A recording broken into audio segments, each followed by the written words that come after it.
The Paul Leslie Hour, helping people tell their stories. And now, your host, Paul Leslie. Hey, it's me. How's it going, folks? It's an extreme honor to be welcoming Adam Duritz. He's a singer, songwriter, record producer, frontman for the band Counting Crows, a band that sold more than 20 million albums internationally. Adam Duritz is also co-host of the podcast Underwater Sunshine, which is a conversation series he does with author and journalist James Campion. He's also the executive producer of a music festival, Underwater Sunshine Fest. It's a great pleasure to have him here. Mr. Duritz, how are you, sir? I'm good, man. How you doing? Oh, I'm doing good.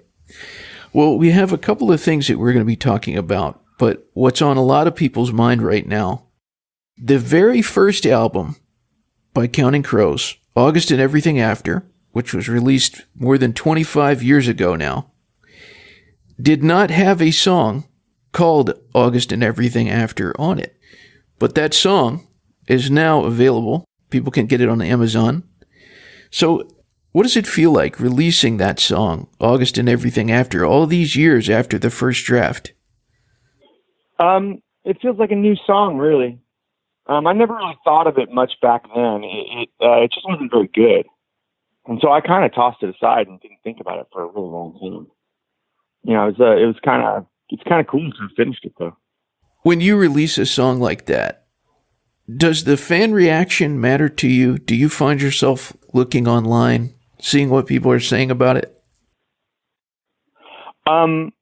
It completely matters to me. I'm not sure what they're saying about it, though. It absolutely matters to me. I just haven't been checking a lot. I don't know. I mean, I would hope it would, cause a whole sensation and people go crazy. That would be fantastic. I don't know if that's actually taking place or not. But personally, I would love that. I saw a lot of comments from people on YouTube. People were saying that it had brought tears to their eye. That's a good reaction. That sounds good. We're always trying to break people. That's definitely always been the aim of our band. We want to get them bummed out. When I think about a lot of your lyrics, they're, to me anyways, really, really emotional. They seem very, very personal. Do you ever hold back any of the personal feelings you have, or do you feel it's best to express them in the songs? Well, you want to express as much as possible. I'm sure we all hold back certain things, because you also have to make choices about what you want to share and what you don't want to share.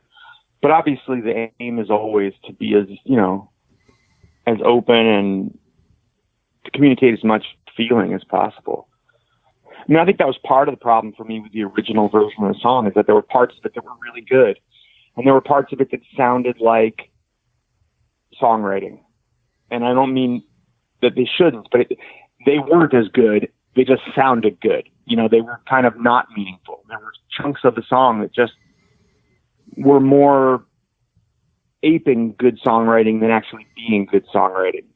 There's a lot of words that sound poetic and sound meaningful, and there's ways to say things that seem like something that actually aren't. And I felt like, that's a problem a lot of young songwriters have when you're first starting out. You write like other good stuff you've heard as opposed to writing like yourself. And I think that was a big problem with this song originally, was that there were just chunks of it that sounded good, but when I played them, they didn't really feel like anything. And it's a long song to have big chunks where it's not meaningful. Although I think, truthfully, there's only two kinds of songs, ones that are done and ones that are crap. It's not like you're not allowed to have any sections that are crap, really, in a song. You have to get it right. But especially in an 8-minute song or a 9-minute song, you have 30% of an 8-minute song that's not very good. That's the length of a regular song. That's a lot of time. I'm hoping you can tell us about one of the lyrics from the song. This really struck me. We're getting older and older and older and older, and always a little further out of the way. I'm hoping you can talk about that. Well, just that you start to feel like you're less at the center of things, center of your own life, the center of the world around you. You're just fading into the background. It's funny that I wrote that when I was 20-something, but But, when you're in your late 20s, it feels kind of old at the time. More than it does later. It's your first experience. Your 20s are your first experience with really being an adult. And so as you get later in them, it can feel really like time is really passing you by, especially if you're a musician, because sometimes you haven't gotten anywhere in your life yet. And it really feels like, at a certain point, you're a kid with all this potential, and everyone's telling you how bright your future is. And when you're a kid, there are people around you telling you about your future. And then when you get to be an adult, you're sort of trying to make your future. And when it doesn't happen right away or for a while, you start to feel like, what happened to all that potential? That instead of having a big future, you just have kind of a past where people told you about one. And that can be difficult. I'm not exactly sure what I meant when I said it, but probably something like that. This kind of brings to mind the interview that you did with Sodajerker on songwriting. You were saying that you developed this identity of yourself from a pretty young age. You knew what you were. I am a songwriter, you said. I'm just curious because when you have an identity like that, sometimes the feedback and results aren't as tangible when you compare it to something like somebody who decides to go work for a bank or being a real estate broker or something. Were there any times when, after you had that identity, that you found yourself doubting yourself and what you were supposed to do? Oh, yeah. I would say nearly constantly because, and I think this probably happens to every artist, because you realize who you are maybe before other people, but getting anywhere with it can take longer if it ever happens, because the truth is most artists never experience any sort of career success. You have to judge your success as an artist by like what you create, because 99.999% of artists never sell anything. No paintings, no sculptures, no dances, no songs. Most don't. And so when I'm getting into my late 20s at that point, it must have felt like a realistic view of it was this is where it was going to be. This is what was going to happen, because it is kind of likely when you're making art that, the art will be the success. But as far as like taking care of yourself or making money or having a career, those things just don't happen very often. And so for me at the age of 27 or 28, whenever that was, I imagine I was starting to really like try to look at that clearly and say like, well, this is, life is going to be like this. And that's scary. Even though, you know who you are, you don't know how you're going to take care of yourself. You don't know how you're going to do in life, and you don't know where you're going to end up. And that can be pretty scary, our history is filled with a gazillion stories of artists with bad endings, Yeah. and hard lives. It often is. The truth is things change for us, and it turned into like a 1 in a billion thing. But that's not very realistic. And every artist has to kind of come to grips with that and be okay with that. This is going to be hard.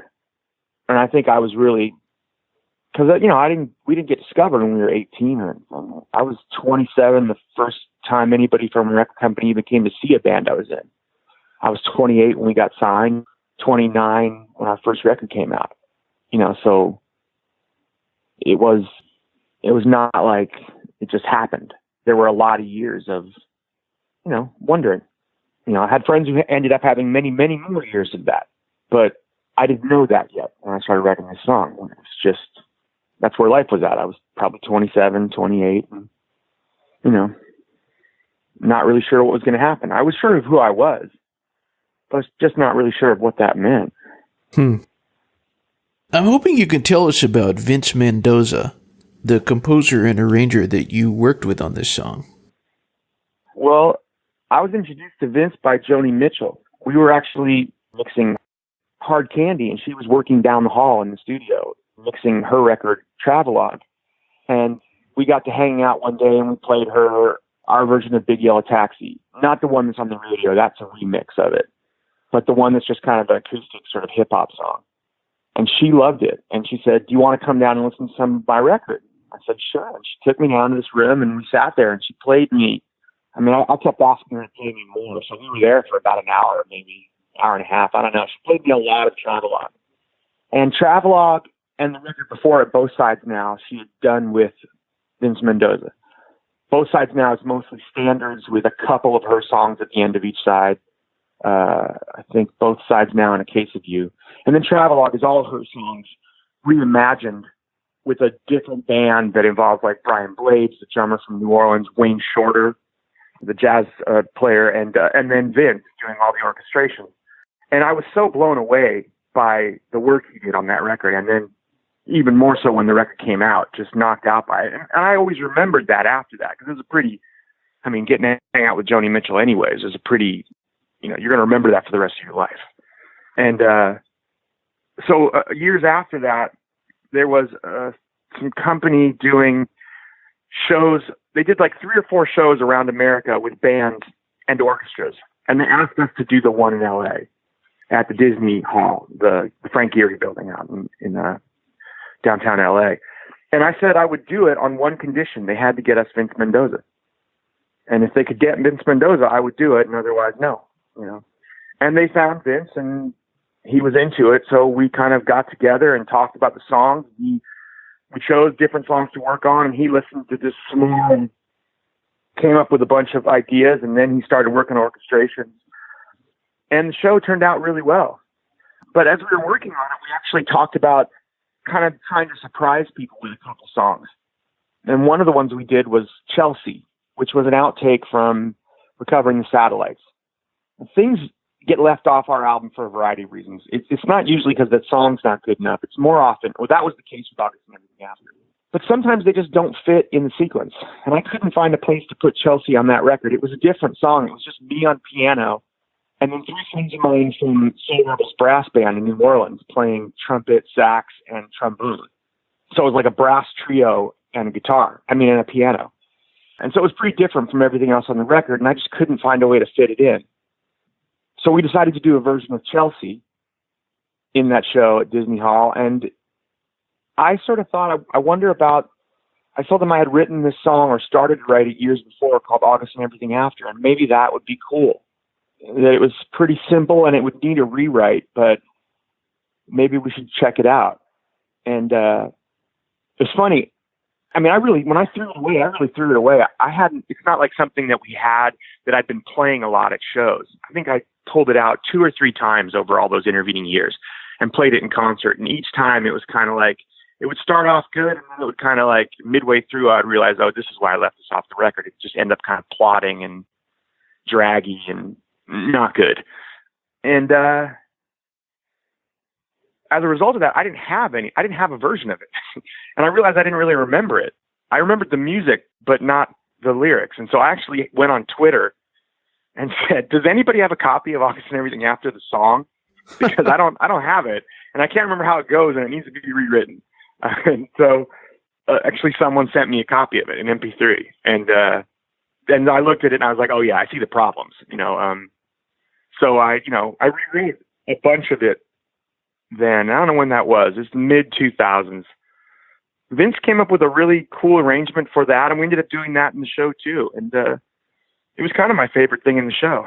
So working with Vince was so memorable. The problem was we didn't record the show.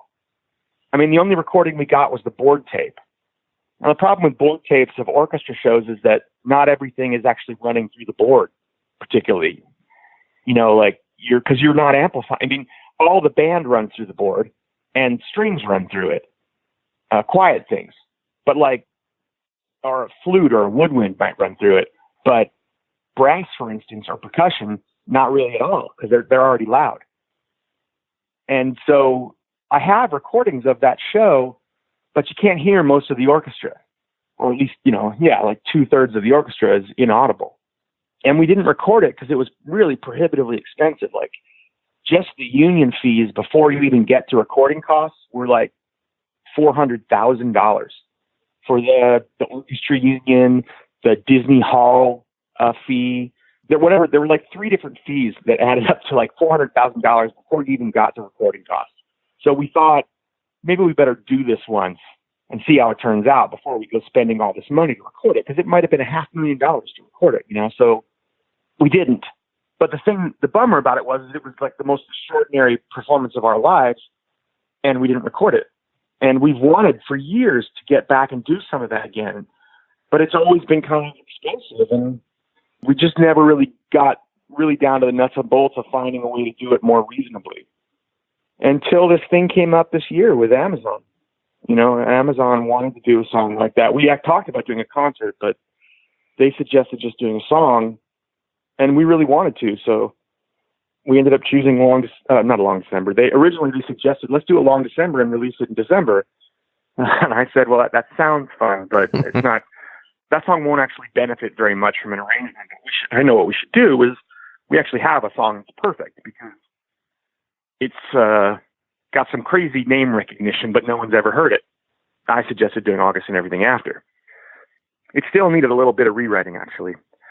It was, I got most of the things fixed when we did it for that concert, but I was kind of hurrying, and there were a couple of details that I think I finally got it right for this performance. I guess I didn't really tell you about Vince. I more told you the story. It's okay.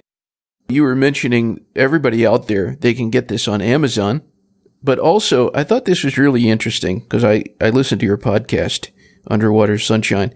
You just gave it away to everybody also on the podcast. That would seem like contrary to what a lot of people would do, but what made you decide to do that? Well, I thought it would serve as a pretty good advertisement for the Amazon thing as well and draw a lot of attention to it. But I don't know. I was told it was okay to do it. We were doing this long podcast where we were only talking. We had been, the podcast can be about whatever we want it to be about. And on this particular podcast, we just got into talking about sports for the longest time. Yeah. And we had talked for like maybe an hour and a half. I don't know, a while, like an hour and we hadn't played any music.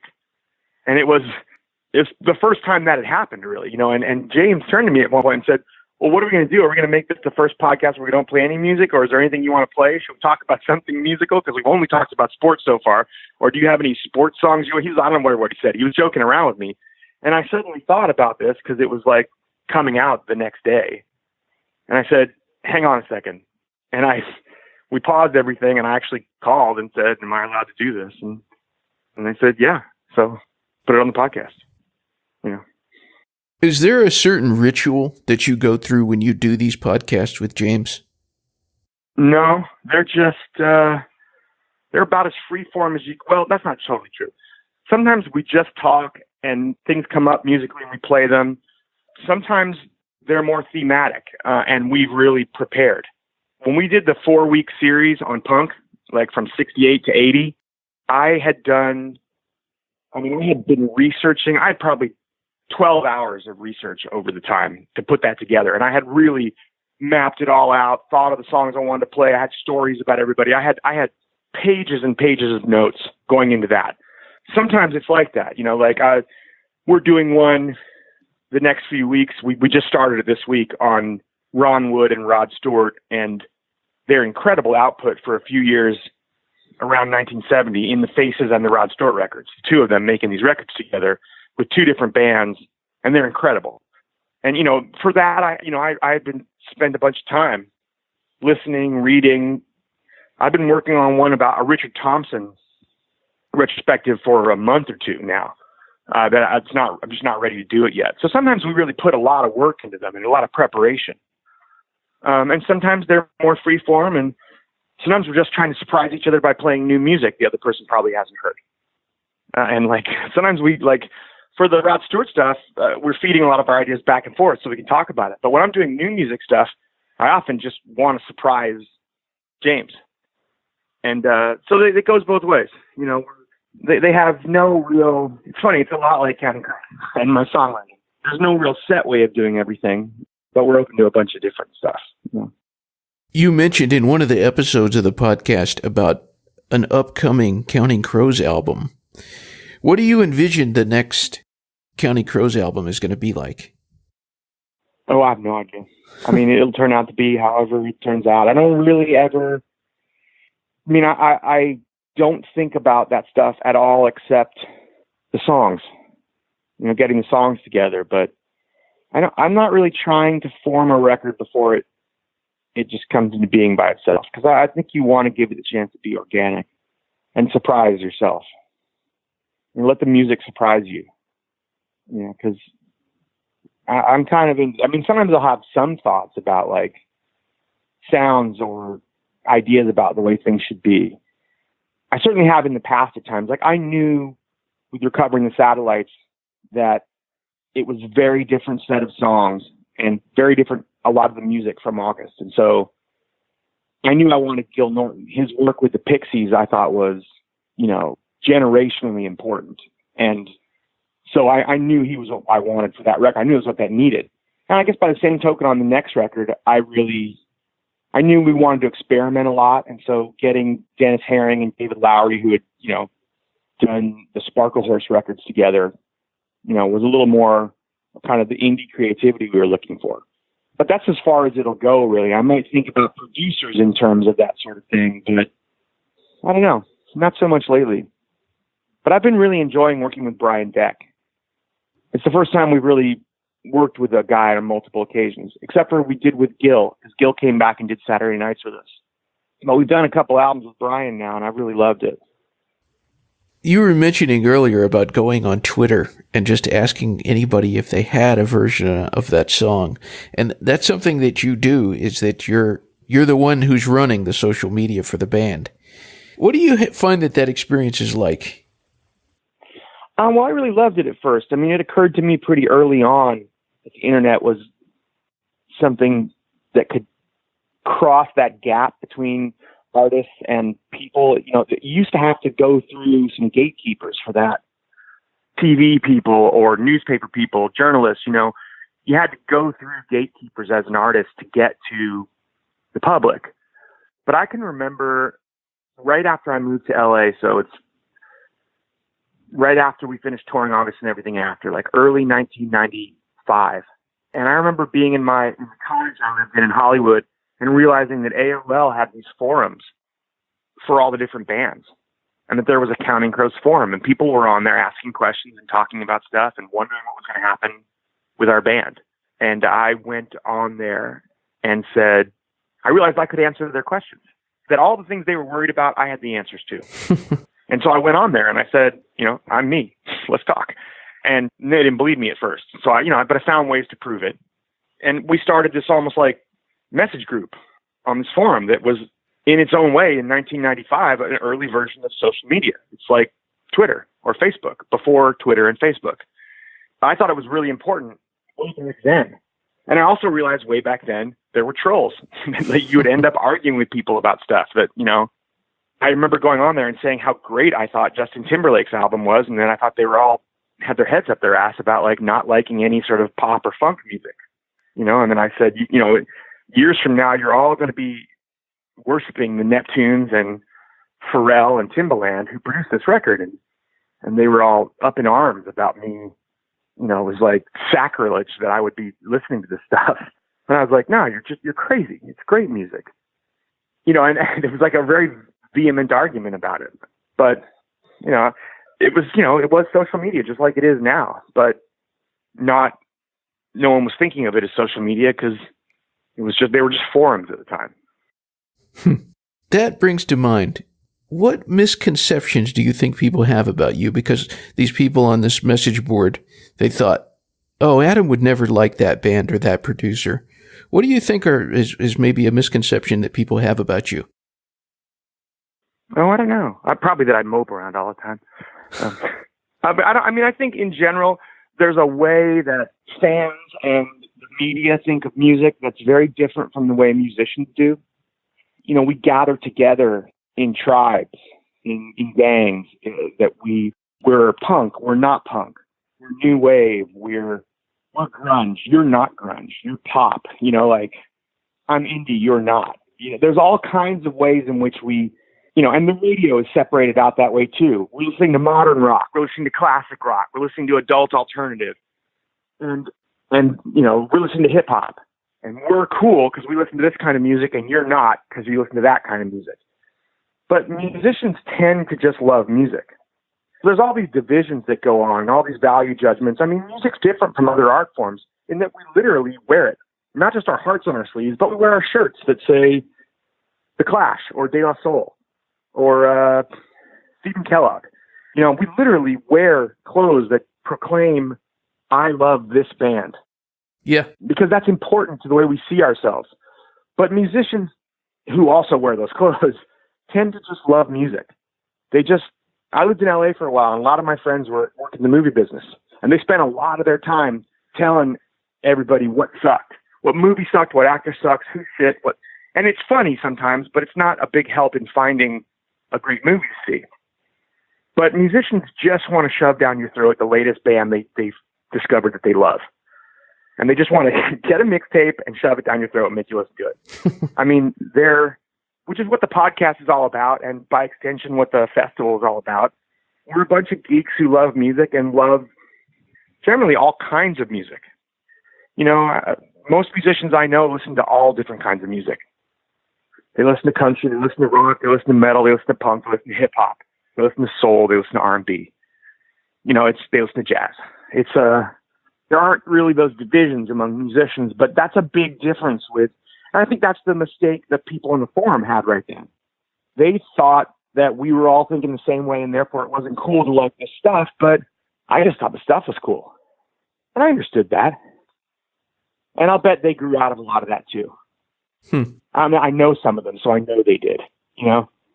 They just ended up growing up into music lovers, a lot of them. Because a lot of them were kids at the time. You know, there were 13-year-olds in the message board who I know now are like in their 30s. Very interesting. Mr. Duritz, thank you very much. Do you have any parting words of wisdom for our listeners before we go? Check out music. I mean, it is so good. And there's so much of it. I mean, there are ways in which the music business is harder nowadays and worse in some ways. But the truth is, there's just so much music out there now. Because it's so much easier to make it, it's so much easier to sell it. You can just upload it on Bandcamp instead of pressing CDs. There are so many great bands.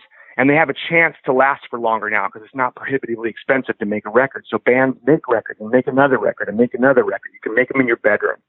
And people get really good. I mean, that's all the podcast is. It's two guys who sit around geeking out about music they love. This week was our 50th episode, and we're not like running out of music. You know, there's so much.